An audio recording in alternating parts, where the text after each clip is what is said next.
Good Thursday morning, the day after Christmas. It's the feast of Stephen Martyr, the first promo martyr, the first martyr. It's interesting. First of all, I hope you had a wonderful day yesterday. I hope Christmas was really a gloriously wonderful day in your home. I mean that. I mean that so much. That you and your children, your grandchildren, your friends came together. That you have not just fun, but meaningful fun. Fun that is remembered. I hope so. And especially if the kids, It's not just Santa Claus, it's the family getting together and celebrating a primal day of experience, a family day with a great intensity. I think that's why in many ways in the monastery, I never found really that warmth and that spirit of Christmas. I think there was a reason for. Maybe I'm wrong. I don't know. Maybe I'm speaking only for myself. And it wasn't that there wasn't joy. There wasn't a wonderful dinner and great collaboration and friendship and all. Or even gifts and stuff like that. Not a lot, but there was some. It's not that. It's you want to be home.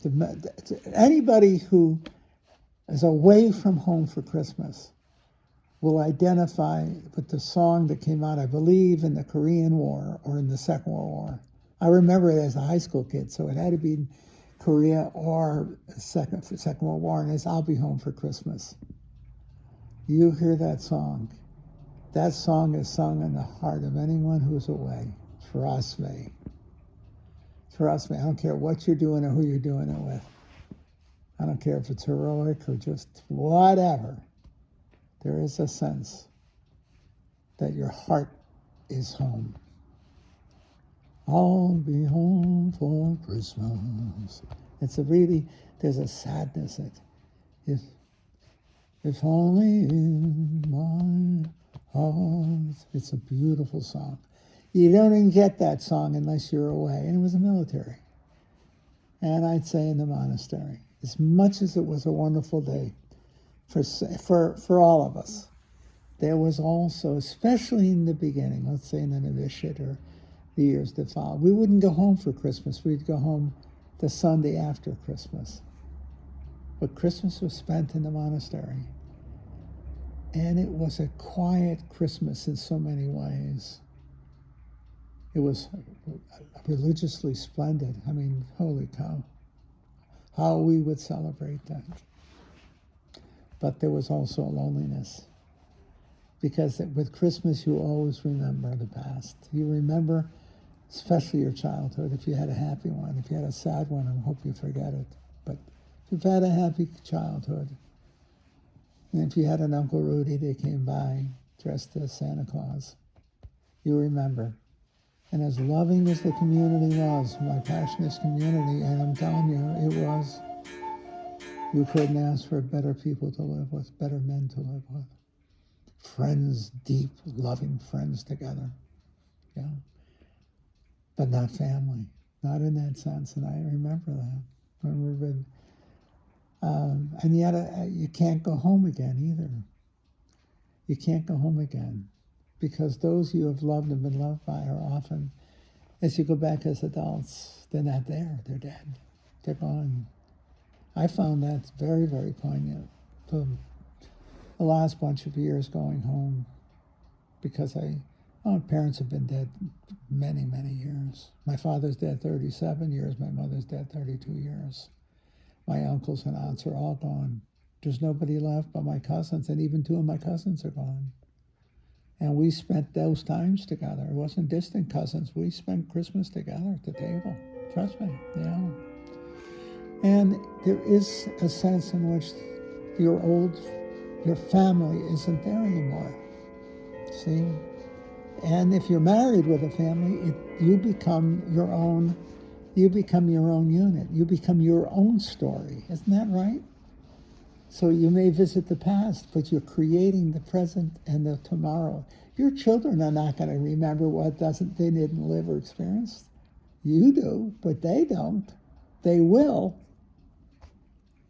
but they don't now. Right now, it's Santa Claus coming to town. See? It's exciting. It's wonderfully exciting. And they will carry that the rest of their lives. You see? They will look back to that. But now, in that early experience, there's nothing to remember. There's only to hope for. And the excitement that comes from opening packages. Why would you ever want to take that away?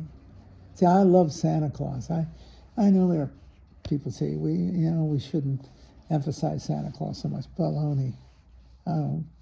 What harm ever came from Santa Claus, huh? It's not an illusion. It's a simple human generosity.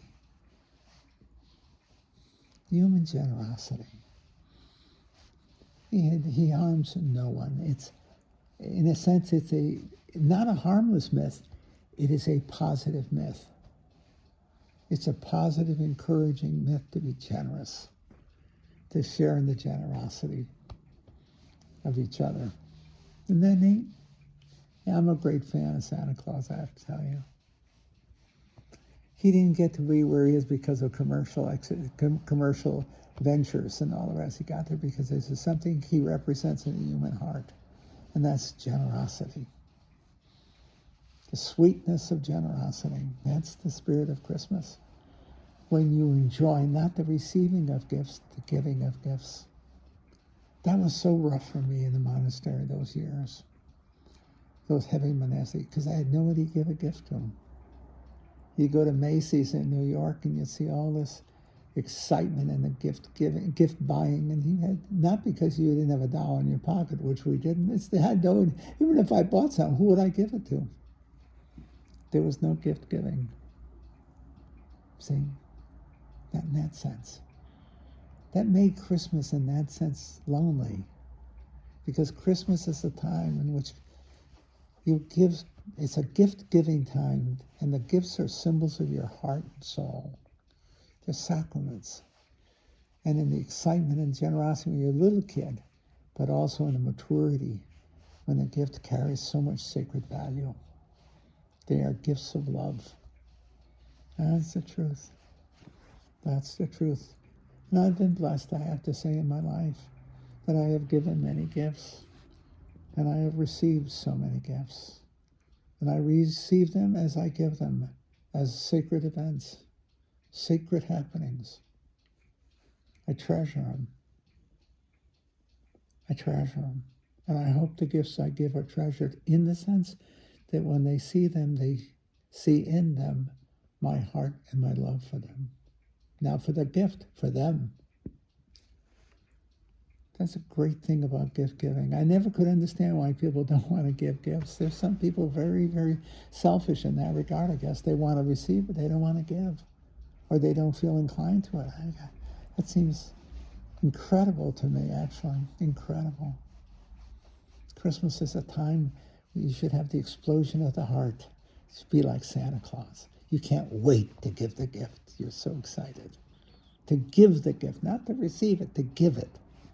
And see the excitement in somebody's eyes as they not only receive the gift, they receive the love that's in the gift. They look in your eyes and they see the giver of the gift. And they look at the gift, they see you. Am I right? Yeah. Not for little kids. I'm thinking adults. And the sacrament is so real. The gifts are so real. They're sacraments of the heart. They're sacraments of love. As you enjoy this Christmas day, I hope you will receive as well as give sacramentally. You will receive the gifts with a heart open to the love that gave the gift.